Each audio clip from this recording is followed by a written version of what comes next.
Bien le bonjour. Non, la période de Noël n'est pas faite pour compter les petits fours, ni pour culpabiliser à la moindre coupe de champagne que vous allez boire. Mais je comprends votre inquiétude, je la vois tous les jours en consultation. J'ai des patients qui viennent me voir et qui me demandent « mais comment est-ce que je peux faire pour ne pas prendre de poids pendant la période des fêtes qui arrivent ?» Alors pas d'inquiétude, il est complètement possible de manger équilibré et de ne pas gâcher les efforts que vous avez fait sur les 51 premières semaines de l'année durant la dernière. Pas de problème par rapport à ça et c'est ce qu'on va voir aujourd'hui. On va diviser la vidéo en 3 temps. Comment manger avant les fêtes, pendant les fêtes et après les fêtes. Et on commence tout de suite. Mais avant d'aller plus loin, laissez-moi vous parler du partenaire de cette vidéo, l'application Joe. Tu connais très certainement Joe, mais si c'est pas le cas, je te rappelle que c'est une application de recettes qui fait aussi les courses à ta place. Dans l'application, tu as plus de 3000 recettes équilibrées, dont certaines qui sont parfaites pour les sportifs, et tu peux aussi y ajouter les tiennes. Comme ça, tu peux créer et gérer ton menu à la semaine et trouver de l'inspiration sans te prendre la tête. Tu peux d'ailleurs vérifier les propriétés nutritionnelles de tes menus puisqu'elles sont indiquées pour toutes les recettes présentes sur Joe. Il y a notamment l'indication de la quantité de protéines, ce qui est pas mal pour les sportifs. En fait, ce qui est bien avec Joe, c'est que tu gagnes du temps et de l'argent. L'application va directement créer une liste de courses basée sur tes menus, comme ça tu peux acheter uniquement ce dont tu as besoin. Pas plus, pas moins. D'ailleurs, adopter Joe, c'est l'assurance de consommer 2 fois plus de produits frais en moyenne. Bien évidemment, tu peux tout à fait adapter ta liste de courses, par exemple si tu préfères acheter une marque plutôt qu'une autre. Et puis le fonctionnement de l'application, il est hyper simple et logique puisque tu remplis ton panier en ligne et tu n'as ensuite plus qu'à aller chercher tes courses en drive ou à te faire livrer. Ça fait longtemps que je suis Joe de près et je suis vraiment très content qu'il fasse partie des partenaires du Nutri-Scope. Et pour marquer le coup, ils ont décidé de mettre à ta disposition un code promo pour découvrir Joe. Ce code, c'est NutriJoe et il te permet d'avoir 30 € de réduction sur tes 3 premières commandes. Bien sûr, si tu veux en savoir plus, je te remets d'autres informations dans la description.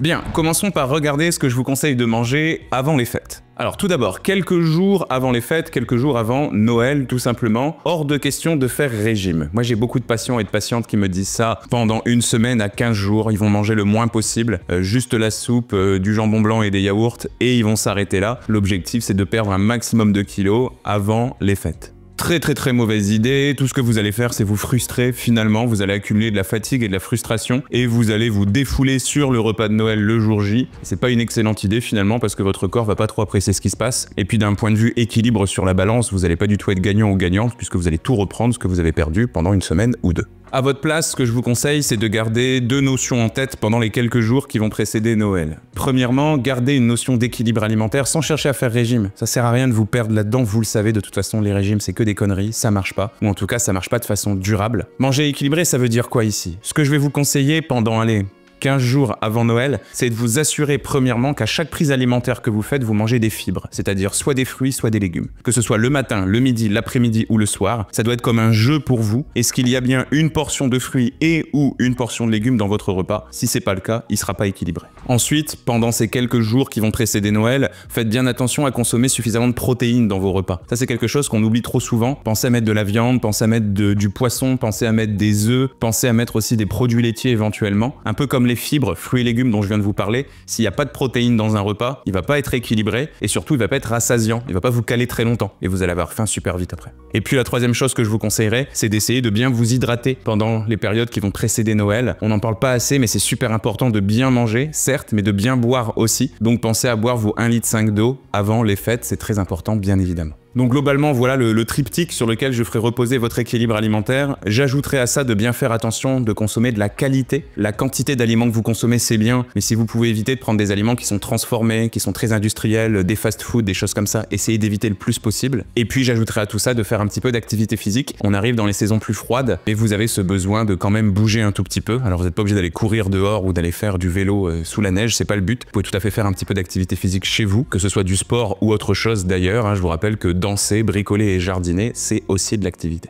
Donc voilà cette logique à appliquer quelques jours avant Noël, mais essayez de garder à peu près la même logique les 24 heures avant Noël. Ça c'est aussi quelque chose que j'observe en consultation. J'ai beaucoup de patients et de patientes qui me disent que pendant 24 heures avant le réveillon de Noël, ils ne mangent rien, ils jeûnent, ils ne font que de boire de l'eau. Non, c'est pas du tout une bonne idée, au contraire, encore une fois, vous allez encore plus vous affamer, donc autant vous dire que vous allez dégommer le repas de Noël encore plus. Et puis surtout, faire Noël, surtout si vous l'organisez chez vous, c'est quelque chose de toujours un petit peu stressant. Préparer les repas, les cadeaux, les enfants, les affaires dans le coffre si vous avez de la route à faire, faire? Est-ce que ça va bien se passer? À côté de qui je vais être assis à table? Est-ce qu'on va aborder ce sujet qui fout la merde tous les ans au repas de famille? Bref, il y a un petit peu de stress quand même, et du coup c'est pas du tout une bonne idée d'aller en rajouter un de plus en vous privant de manger. Pas du tout. Bien, passons à la deuxième partie de cette vidéo, comment manger équilibré pendant les fêtes, c'est-à-dire pendant le repas de Noël. Et ben là, je vais être assez cash avec toi, on s'en fout royalement. Je sais que ça va peut-être en déstabiliser certains derrière votre écran et je m'excuse si c'est le cas, mais s'il y a 365 jours dans l'année, s'il y en a bien un où c'est le moment de lâcher un peu la pression et de se faire plaisir, c'est vraiment le repas de Noël, c'est vraiment le repas des fêtes. D'autant plus si c'est pas vous qui recevez, donc c'est-à-dire c'est pas vous qui organisez, ça va vous frustrer parce que vous contrôlez absolument pas le menu, et puis l'objectif c'est pas du tout de vous sentir frustré, de culpabiliser dès que vous allez faire un petit écart alimentaire. Encore une fois, c'est un repas de fête et c'est fait pour qu'il y ait des écarts alimentaires, c'est fait pour vous lâcher un peu la pression. Je vous le répète encore une fois, si vous voulez manger équilibré et perdre du poids, il faut voir les choses de façon durable. L'objectif, c'est de changer un peu votre façon de vous alimenter pour toujours, sans faire régime. C'est pour ça que les régimes, ça sert à rien. Mais si on veut que cette perte de poids, elle se passe bien, et que manger reste un plaisir, parce que manger, c'est surtout ça, hein, du partage, du plaisir, de la découverte, hein, c'est pas du comptage de calories à la base. Et bien si on veut que cette perte de poids se passe bien et dans le plaisir, c'est important qu'on laisse des moments de vie, des moments d'imprévus se passer. Bien évidemment, je pense au repas de Noël, je pense au baptême, je pense au mariage, je pense aussi éventuellement de temps en temps à un plateau télé qu'on va faire en famille pour un événement particulier. Bref, c'est important que votre alimentation elle reste malléable. C'est important que vous n'ayez pas toujours cette envie de la contrôler. Et le jour de repas de Noël, à mon avis, le contrôle, on le laisse au placard.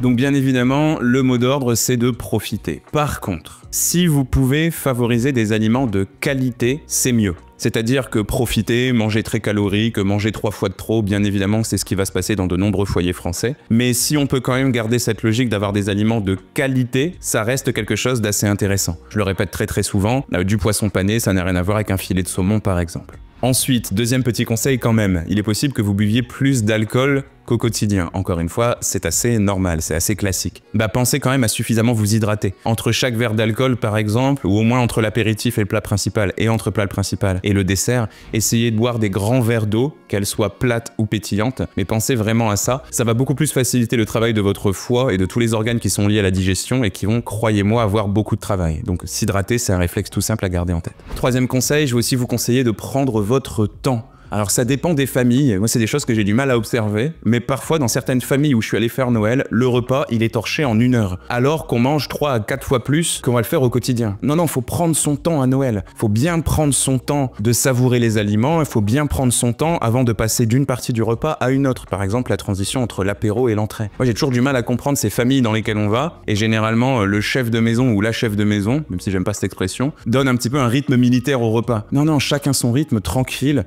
encore une fois, votre transit intestinal, il va avoir beaucoup de travail, donc laissons-lui le temps de bien le faire. Allez, et puis dernier petit conseil quand même si l'objectif ça reste de profiter, ça va être d'éviter un petit peu les mélanges, particulièrement concernant l'alcool et concernant les plats qui sont très gras. Pour l'alcool, bien évidemment, essayez de rester dans une diversité d'alcool consommé qui n'est pas trop large. Vous le savez peut-être, mais s'il y a du whisky à l'apéritif, puis du champagne, puis du vin pendant le repas, puis éventuellement un trou normand, puis un digestif, là votre foie il va vraiment prendre une sacrée claque et ça va être très compliqué le lendemain d'un point de vue digestif encore une fois, mais aussi d'un point de vue gueule de bois. Et puis en parallèle de ça, concernant les plats gras, ça va concerner les sauces. Si vous êtes quelqu'un qui n'avait pas vraiment l'habitude de manger du gras, et pas vraiment manger du gras de mauvaise qualité, c'est-à-dire par exemple du chocolat industriel, de la mayonnaise, etc. Attention un peu au mélange de sauces que vous allez faire pendant le repas, particulièrement si vous mélangez du gras pendant tout le repas et qu'ensuite derrière vous allez sortir les fameux chocolats Ferrero Rocher, etc.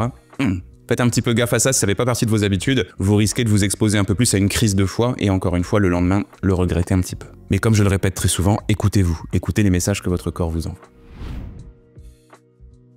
Bien, on a vu avant les fêtes, on a vu pendant les fêtes, bien évidemment, passons à la troisième partie de cette vidéo, comment manger équilibré après les fêtes. Et alors là, je suis désolé de choquer les adeptes des cures de détox, mais je ne suis pas pour du tout. Je ne pense pas que ce soit quelque chose de correct, ni pour votre poids, ni pour votre santé, d'avoir un repas de Noël où on va manger énormément, et puis ensuite, pendant 1 semaine ou 2, de faire une détox qui est drastique. par exemple passer une semaine ou deux à manger que des pommes vertes ou du raisin pour aller drainer un petit peu tout ça. Je suis pas du tout fan de ça parce que l'objectif c'est pas de choquer votre corps dans un extrême comme dans un autre. Donc en fait passer à de l'opulence puis à de la privation, à mon avis c'est pas quelque chose de très intéressant. Encore une fois l'objectif c'est plutôt d'adopter des habitudes qui soient durables. Bon par contre, premier conseil que je vais vous donner, on va faire un petit peu attention aux alcools pendant quelques jours, voire une semaine ou deux, surtout si vous n'en avez pas consommé beaucoup pendant l'année et énormément pendant Noël. Si par contre vous avez réussi à être raisonnable, que vous n'avez pas été malade, que vous n'avez pas eu l'impression que votre foie a pris une trop grosse claque, faites juste un tout petit peu attention à vos consommations d'alcool, revenez à ce que vous faites au quotidien et ça ira très bien comme ça.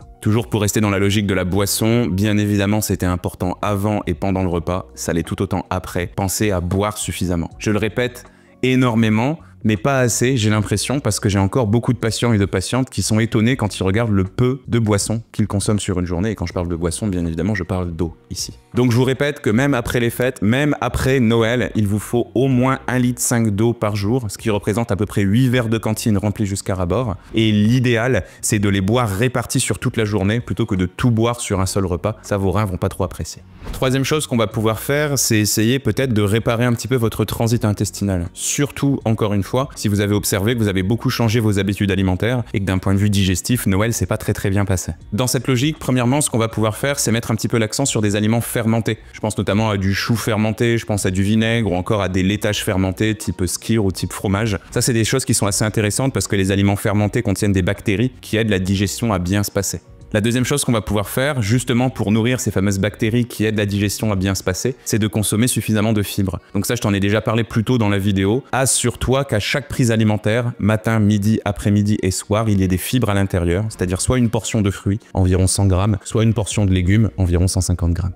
Ensuite, autre conseil, ça va être de se remettre au sport. Bah ouais, un retour à la réalité, il faut reprendre une activité physique quotidienne. Si vous êtes quelqu'un d'assez sportif, vous pouvez reprendre assez rapidement. Par contre, si c'est quelque chose d'un peu nouveau pour vous, notamment si parmi les cadeaux au pied du sapin, il y a une nouvelle paire de baskets, bah vous pouvez commencer par des choses assez tranquilles. Je pense à de la marche, par exemple. L'objectif, c'est que vous fassiez un sport qui vous fait du bien et que vous ne preniez pas le risque de vous blesser tout de suite. Ce serait dommage d'avoir eu des nouvelles baskets le 25 décembre et de se blesser le 26. Donc prenez votre temps et surtout prenez le temps de trouver un sport qui vous convient. Allez, dernier conseil que je vais vous donner, c'est malgré les sirènes, malgré les tentations, malgré le marketing et malgré les on-dit qu'il peut y avoir autour de vous en cette période de fin d'année, ne tombez pas dans le piège de faire un régime. Oui, vous allez avoir des bonnes résolutions d'ici quelques jours, c'est très bien, je vous félicite par avance par rapport à ça. Mais si on faisait en sorte que cette année, une bonne fois pour toutes, vous les teniez, vos bonnes résolutions. Si cette année, une bonne fois pour toutes, vous arriviez à vous prouver à vous-même que vous êtes capable de perdre ces kilos qui vous pourrissent la vie. Et si cette année, ensemble, on faisait en sorte que vous vous réconciliez avec le reflet qu'il y a dans le miroir et le contenu de votre assiette. Eh bien tout ça c'est possible grâce au programme Le Nutri-Scope. Donc si vous voulez que je vous accompagne concrètement et que ensemble on perde ces kilos qui vous pourrissent la vie définitivement, n'hésitez pas à passer sur le site lenutriscope.fr,